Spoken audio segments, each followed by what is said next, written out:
Hoy venimos a hablar de un personaje cuanto menos controvertido y mucho más allá del concepto de la controversia, como es Fernando VII.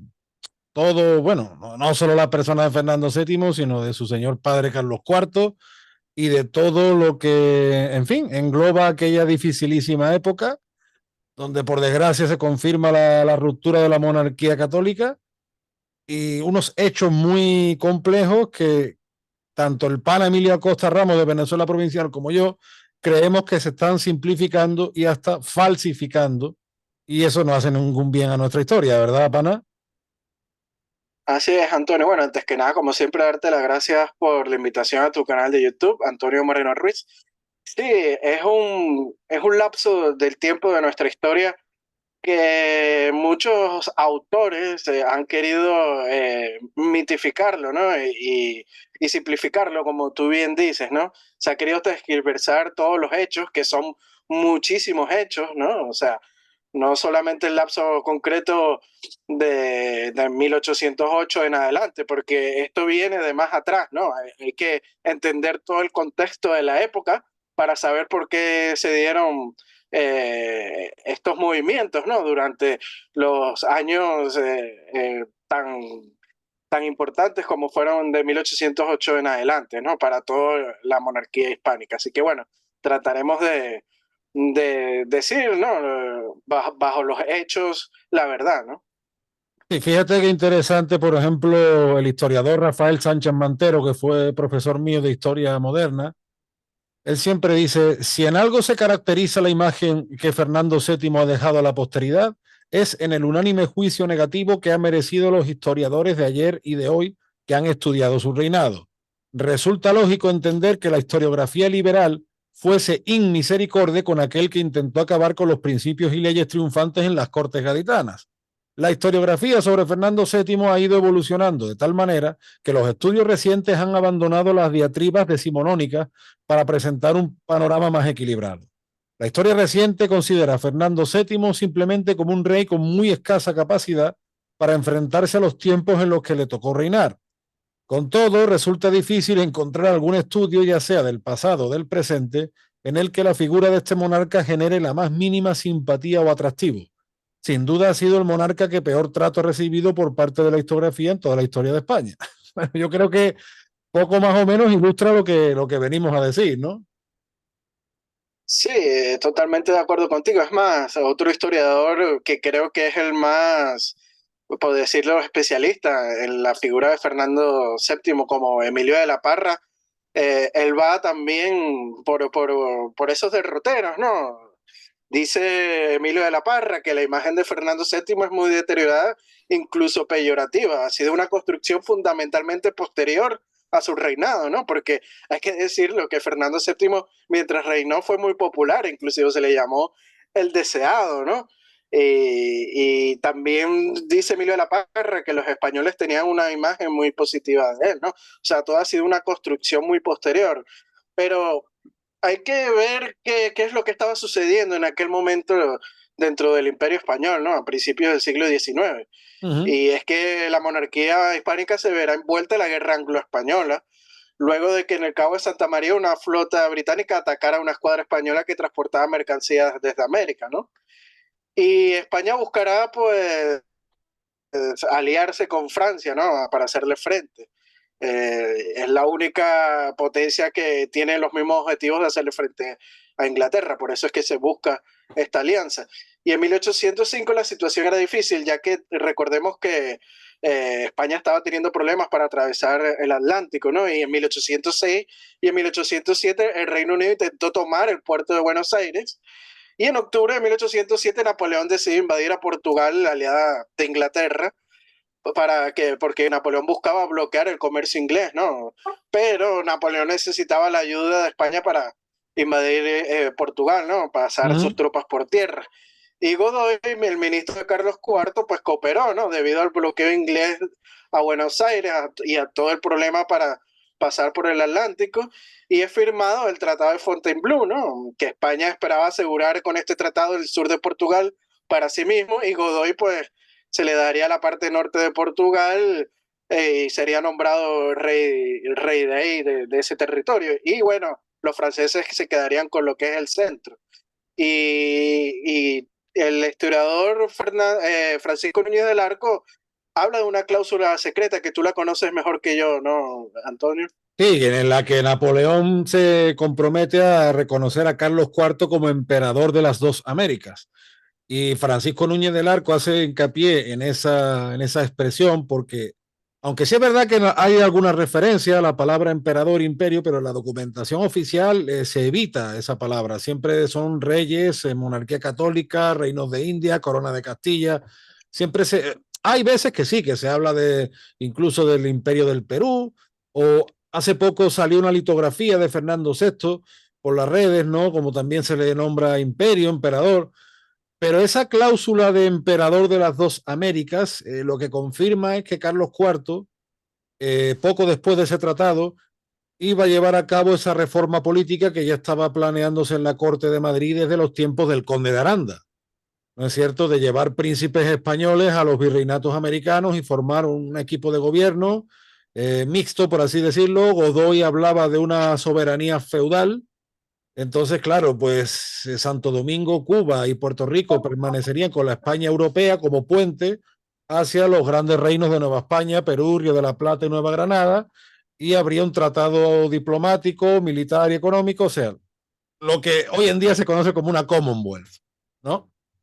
Y se iba a llevar a cabo justo en ese año 1808. Y esto es interesante porque 2 años antes, Miranda ya había intentado el plan independentista, como él dice, protegido por la Marina Británica, o sea, mucho antes de este plan. Quiero decir, porque siempre se acude a Carlos IV como si la serrilidad de los Borbones, el centralismo, no, no.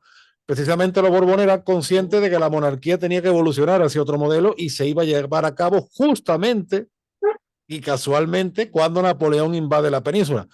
Tú, no obstante, Emilio, en otro escrito sí hacen notar cómo la ingenuidad, o por no decir otra cosa, de Carlos IV y Godoy con respecto a Napoleón, porque claro, toda vez que la Revolución Francesa pues pasa con todo aquel vendaval de violencia, de sangre, de crímenes, ¿no? Eh, Napoleón tenía muy buena prensa y en España tenía muy buena prensa. Las memorias de un anciano de Alcalá Galiano dice que hasta los muchos frailes simpatizaban porque supuestamente era el que había restablecido el culto católico en Francia y claro, se pensó otra vez que algún pacto con Francia era posible. Sin embargo, Napoleón fue el mismo que se encargó de desmantelar o intentó desmantelar la anterior Italia española, ahora el reino de las dos Sicilias y toda la influencia española en Italia. Entonces, ahí vemos, ¿no, Emilio? Como entre Carlos IV, Godoy y toda la camarilla, pues no se estaban dando cuenta de quién era Napoleón. Sí, yo creo que cayeron tontamente con los planes que tenía Napoleón, porque el plan de Napoleón era conquistar toda Europa, ¿no? Y por consiguiente todos los territorios que tenían las potencias europeas alrededor del mundo. Y bueno, hay que decirlo, el gran enemigo de la monarquía hispánica siempre fue Inglaterra y Francia, pues también su gran enemigo era Inglaterra.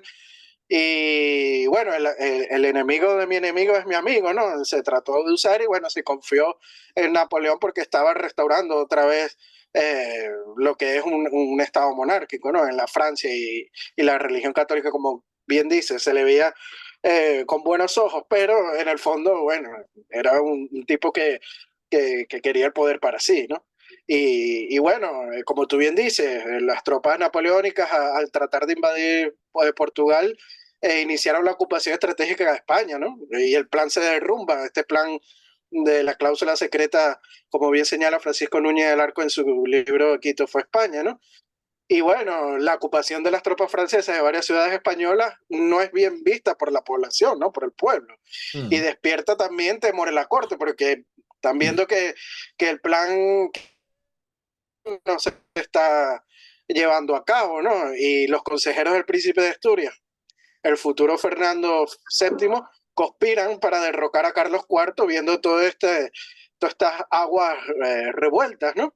Pero él Y siempre bueno, tuvo una Fernando, relación, Emilio, muy difícil con su padre, ¿no? Porque él siempre intentó conspirar contra su padre. O sea, la cosa venía de atrás y además los rumores que corrían sobre el poder que tenía Godoy, Luego, pues las maledicencias que si era amante de su madre, pero bueno, fuera parte de ese cotilleo, por así decirlo, sí es verdad que buena parte del pueblo recelaba del poder prácticamente absoluto que tenía Godoy y además se le acusaba de ser un déspota, en fin.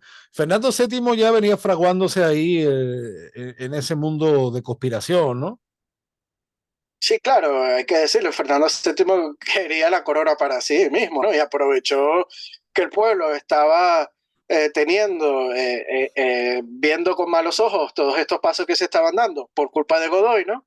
Y bueno, en ese momento Carlos IV tiene mala prensa, ¿no? Por culpa de este consejero extremeño.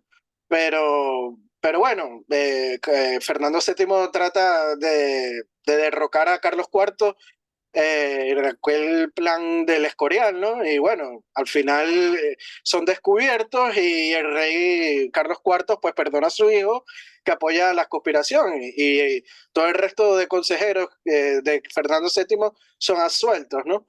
Y bueno, hay que decir que el ambiente era de nerviosismo, ¿no? En la corte. Y la familia real pues se traslada al Palacio de Aranjuez en el sur de Madrid en caso de necesidad, ¿no? Antes de un posible golpe de los franceses, pues huir al sur, Claro. como hizo la familia real portuguesa. Y bueno, huir al sur, claro, hacia Sevilla y embarcarse para América. Pero el 17 de marzo, Fernando VII da el motín de Aranjuez, aupado por el pueblo y sus consejeros, y Carlos IV pues abdica en su hijo para evitar una masacre, ¿no? Eso sí, luego por influencia de los representantes franceses le escribe una carta a Napoleón para buscar su apoyo cito a Carlos IV, que forzado a renunciar a la corona, a aliado suyo, ¿no? Mm. Sí, no, además aquello fue un acto de torpeza porque precisamente a día de hoy quizás está más estudiado. Como bien decían Sánchez Mantero, la historiografía anterior pues ha tapado, se ha quedado muchas veces en lo superficial y ha tapado un poco los hechos más trascendentales. Y el motín de Aranjuez es un hecho muy trascendental para la historia de España, porque el plan de Carlos IV en efecto se dice que era ir a la Nueva España, ir a México desde Sevilla hasta Cádiz, ¿no? Atravesando pues, la Andalucía Atlántica y atravesar el Atlántico, valga la redundancia, hasta llegar a los ricos territorios novohispanos, al igual que hicieron los portugueses hasta que llegaron a Río de Janeiro, ¿no? Entonces, bueno, pues Fernando, el motín de Aranjuez lo que hace es abortar eso y hacerle mucho más fácil a Napoleón su plan de expresar a toda la familia real. O sea, eso Exactamente. probablemente ellos no pensaban que eso fuera así, pero fue un acto de torpeza que se lo puso en bandeja a Napoleón. Totalmente de acuerdo con lo que dices. Inclusive hay autores como Marcelo Gullo que citan que Fernando VII prefirió estar preso en Europa que libre en América. Si es que acaso Fernando VII podía predecir el futuro, era evidente. O sea, esto es hacer ciencia ficción totalmente. Bueno, Emilio, yo Inclusive, sobre ese punto, inclusive este plan era para Carlos IV, ni siquiera para Fernando VII. En eso se claro, equivoca eh, Marcelo Gullo. pero en ese punto es interesante porque siempre se suelen exhibir las cartas, ¿no? De Fernando VII pidiendo ser hijo adoptivo de Uh -huh. Napoleón, pero solo se muestran una parte de las cartas que se conservan, porque hay otras en las que Fernando VII no parece tan contento con Napoleón, ¿no? Sí, totalmente. Inclusive hay proclamas que se envían, que envía Fernando VII desde la prisión cuando está en Valencia, ¿no? Luego de que lo apresaran en, en Francia. Pero bueno, eso es un golpe orquestado por Napoleón, ¿no? Porque que recordemos que Napoleón aprovecha la situación, invita a la familia real a dirimir sus diferencias, ¿no? Y ofreciendo su apoyo y abriendo la opción también de desocupar España, lo cual suponía evitar la guerra. Y Fernando, bueno, Fernando VII temiendo que Napoleón apoyara a recuperar el trono a su padre, que ya había abdicado en su persona, y bueno, también conseguir la retirada francesa de España, pues acepta reunirse con Fernando VII. Por otro lado, Carlos IV también acepta ir. O sea, es un plan hecho por Napoleón, ¿no? Pero eso sí, Carlos IV llega Mm. días después a Francia. Pero algo curioso, Antonio, es que Carlos IV le envía una carta a Fernando diciendo que podía negociar con Napoleón en los términos que considerara conveniente, con las únicas condiciones de cito a Carlos IV, mantener la integridad del reino, no admitir tratados onerosos a mis pueblos, ni consentir en cosa alguna que se oponga a nuestra santa fe católica. Somos muy traidor, ¿no? Como suelen acuñar algunos historiadores. ¿Tú qué Es opinas? que, Emilio, la historia es lo que decimos siempre, hay que contarlo todo, no solo coger una parte de lo que... Claro, y aquí el problema es que la historiografía nacionalista, post-independencia, o la leyenda rosa de las independencias ha sido muy poderosa en ese sentido. En España este tema, pues, no ha interesado profundizar en él. Y claro, había que justificar de alguna manera la independencia en base a Carlos IV y Fernando VII. Luego uno se pone a analizar, y con esto no estamos justificando ni a Carlos IV ni a Fernando VII, sino simplemente No, es irte a cometieron los errores. hechos. Eso Claro, es, irte a los hechos. claro. Y nos vamos a los hechos. San Martín, Bolívar o Iturbide fueron gobernantes absolutamente desastrosos. O sea que si ponen el grito en el cielo por Fernando VII, ¿qué no tendrían que hacer con San Martín, Bolívar y Iturbide? Fíjate tú el flamante imperio mexicano de Iturbide, ¿en qué acaba? O fíjate tú San Martín, por ejemplo, ¿en qué acaba? Además, está luego la leyenda de que, claro, se enfrentaron los inocentes americanos, ¿no? Que estaban oprimidos, se enfrentaron a un gran ejército europeo. Quitando a Pablo Morillo, apenas hubo expediciones europeas, y ese fue el problema, que la misma monarquía española tenía su ejército ahí medio secuestrados, por así decirlo, por las circunstancias. Si quitando Pablo Murillo y muy poco más, no llegó gran ayuda europea a América, o llegó muy tardíamente, ¿no? Entonces, claro, Carlos IV y Fernando VII son personajes que justifican este proceso de la independencia, que luego, además, vemos que viene cargado de propaganda, porque se dice, sí, pero es que la primera Junta de América nombran apoyo a Fernando VII, pero es que luego, por ejemplo, Saavedra en el Río de la Plata reconoce que ellos toman el nombre de Fernando VII, pues bueno, pues porque tienen que encandilar a la plebe, pero que ellos no estaban por Fernando VII. Y Saavedra, que se le representa rubio con ojos claros, me refiero, que no era un aymara o no era un quechua, habla del injusto derecho de conquista. Bueno, a lo mejor sería injusto derecho de sus abuelos, no de los que se quedaron en la península. Y lo mismo Sí, pasó o de en los España. abuelos de Simón Bolívar, que eran funcionarios de la monarquía hispánica en la Capitanía General. No, no, y los Bolívar que llevaban ocupando cargos de la monarquía desde finales del 16, o Sí, sea, imagínate, ¿no? Entonces, sí, exacto. por ejemplo las revueltas que hay, Hidalgo, no, que el cura Hidalgo nombra a Fernando VII, sí, pero él mismo sabía que era falso, porque como tú bien dices, había una especie de propaganda, vamos a decirlo así, de Fernando VII que se le decía el deseado, y ellos aprovechan eso. Entonces, ¿habría gente sincera en las juntas que se forman en América? Sí, pero muchos de sus líderes precisamente utilizaron eso para confundir a la gente. Eso no quiere decir que en la Sí, película exacto. no Bueno, pasara. uno de los que cayeron en esa trampa fue Andrés Bello. Andrés Bello Claro, nunca apoyó la República, fue monárquico. ¿no? Claro, era monárquico, pero liberal porque quería una constitución, ¿no? Pero que Pero en no la quería misma la península, independencia, además, él lo dice en sus Emilio, cartas. en la misma península vemos que Sí, este tipo de enfrentamiento también los hay. O sea, claro. que no era solo de América, pero que es que se nos ha contado la historia muy mal.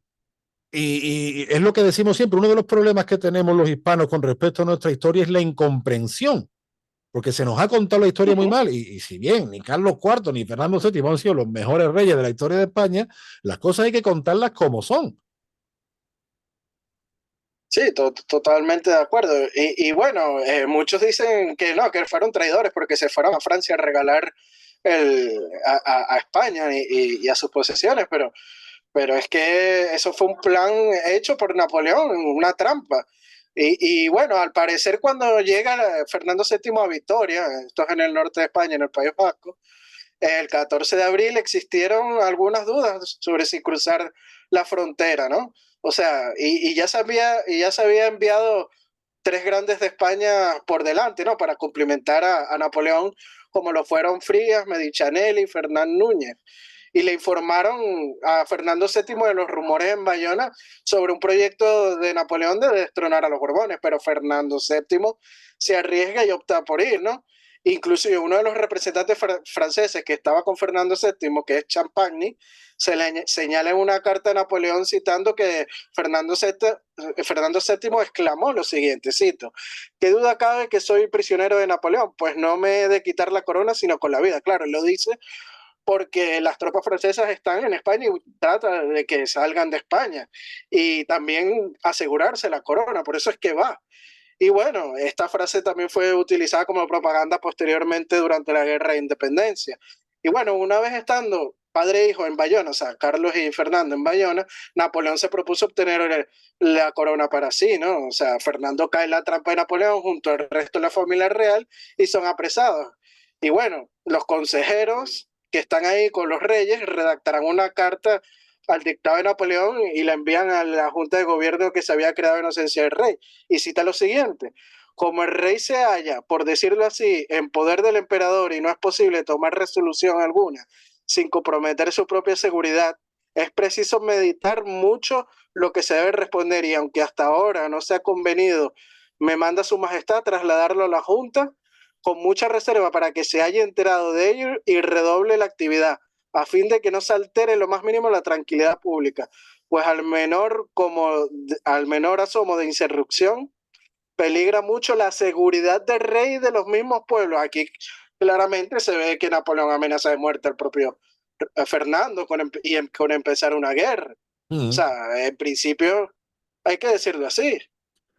Sí, no, o sea, está claro, vamos a ver, está claro una cosa, que ni Carlos IV ni Fernando VII fueron especialmente habilidosos, cometieron unos errores y unas torpezas y unas, llamémosle así, ingenuidades, pero como tú bien dices, que hay que contarlo todo, o sea, uno no se puede quedar, esta carta me conviene, la saco y la otra la escondo.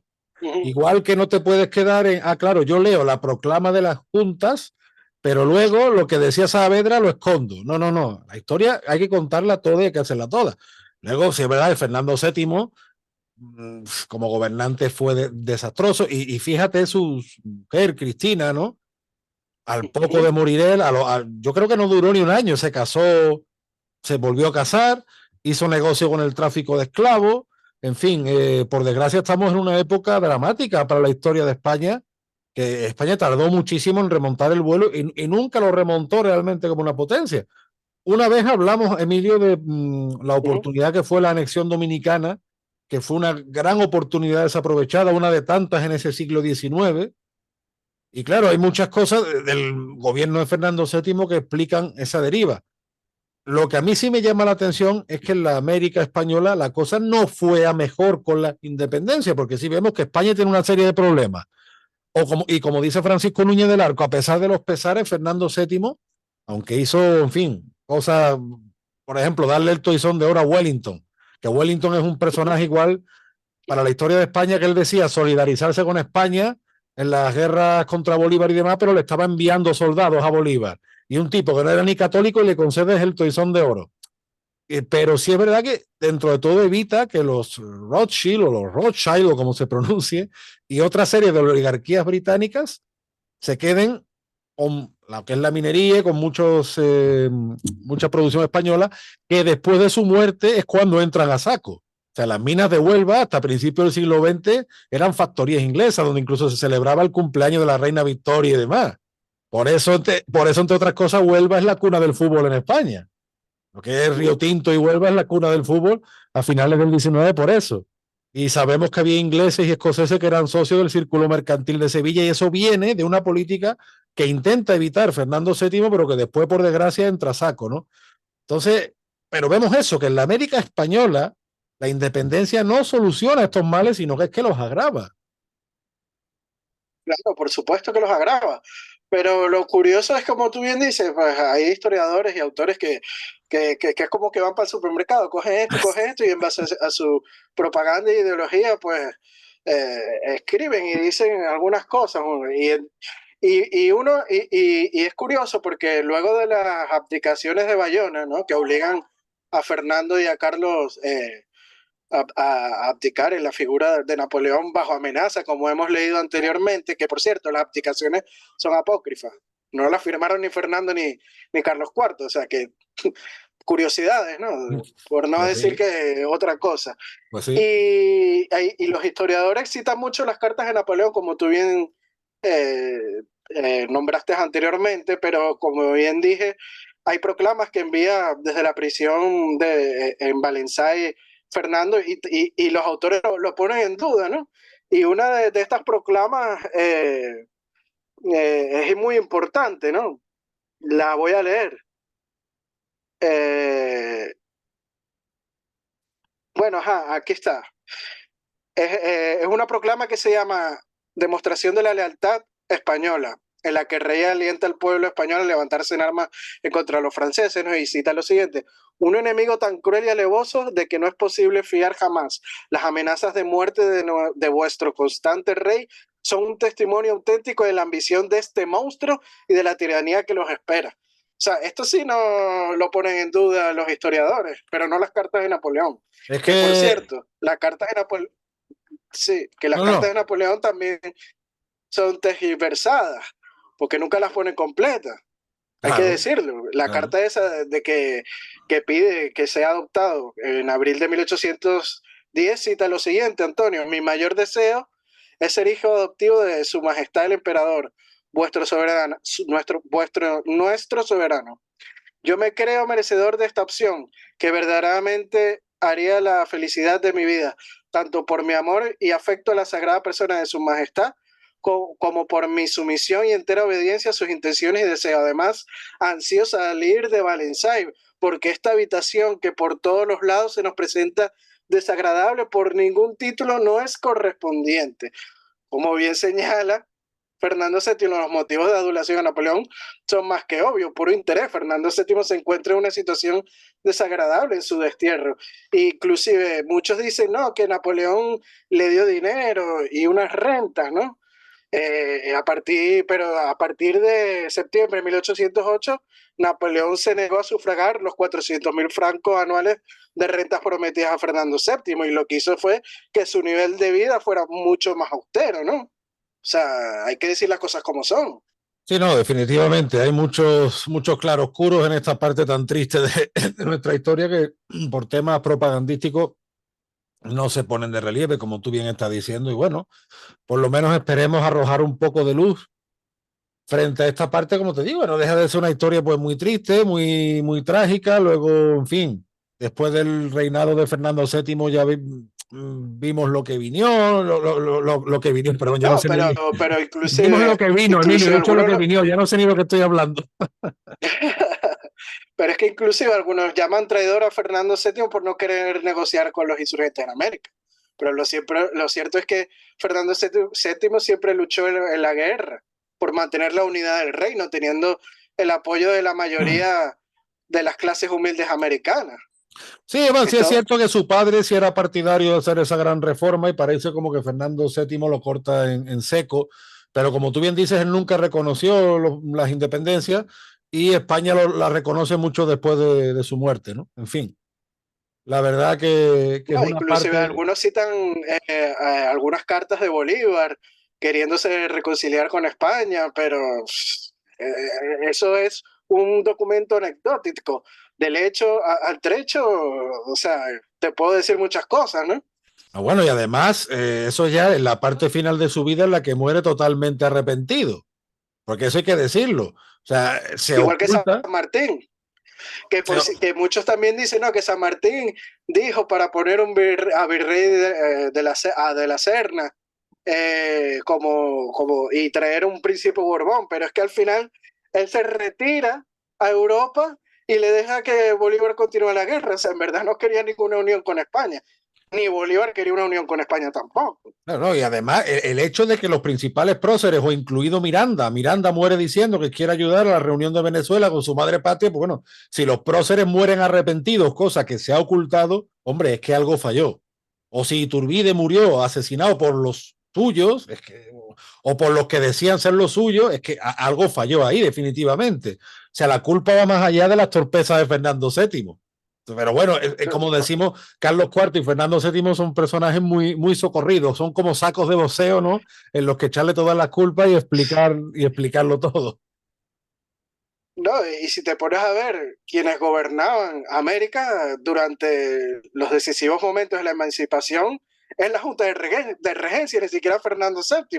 Sí, no, O bueno. sea, y los planes esos de que Bolívar envió una embajadora en 1820 a Francisco Antonio Sea con un plan de reconciliación y confederación, o sea, la cuestión es que el principio innegociable es que España aceptara la emancipación de toda América. O sea, ¿qué forma de buscar la unión es esa? Eso es una falsedad, no iba a ser No, otro bueno, estado. y Bolívar también habló de ir a conquistar a España y darle la libertad a España. O sea, Bolívar habló de muchas cosas. De eso incluso No, lo decía Unamuno alabando al a final su Bolívar. proyecto fracasó, no, al final su proyecto fracasó y lo que hizo fue balcanizar a toda América en vez de Claro. unir.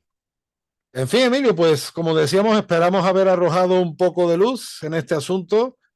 Desde aquí siempre recomendamos que sigan tus redes, Venezuela Provincial, que está muy activo en Instagram, en Facebook, en YouTube. De vez en cuando te peleas con el mundo, pero bueno, son gajes del oficio.